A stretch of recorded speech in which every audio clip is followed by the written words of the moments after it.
The issue opens as we see Black Panther heading toward his lab with a decapitated, but still very lively Deadpool after T'Challa mutilated him for unjustly killing Jack-o'-lantern and traumatizing a Wakandan child.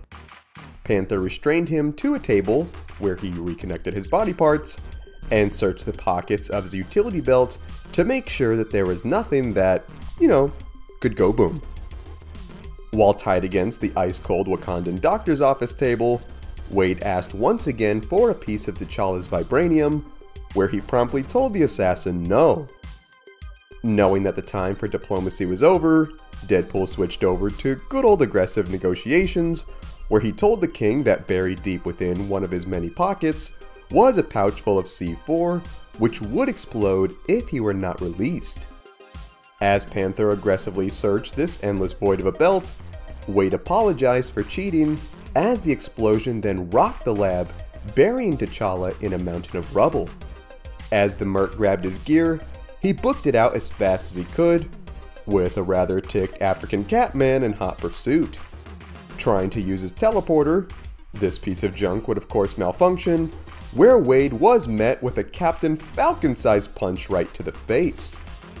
Cornered by the king, T'Challa told Deadpool to surrender, only for the guy to actually get his teleporter to work, where by sheer luck, he was able to transport to Panther's weapon cache.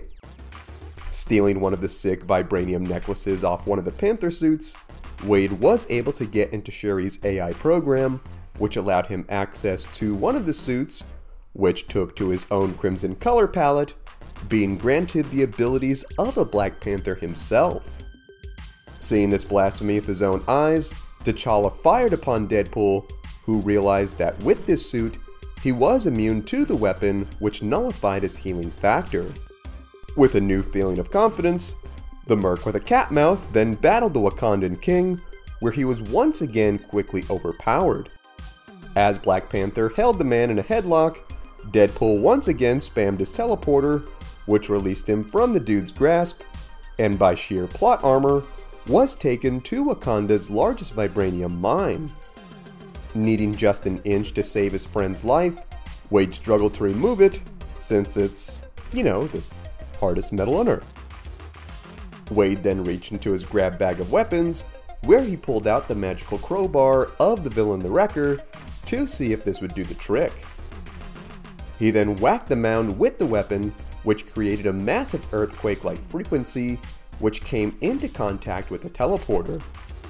This bizarre event then caused Deadpool and Wakanda's largest vibranium stash to be teleported right near New Jersey of all places, causing the mercenary to instantly become one of the richest and most powerful men alive.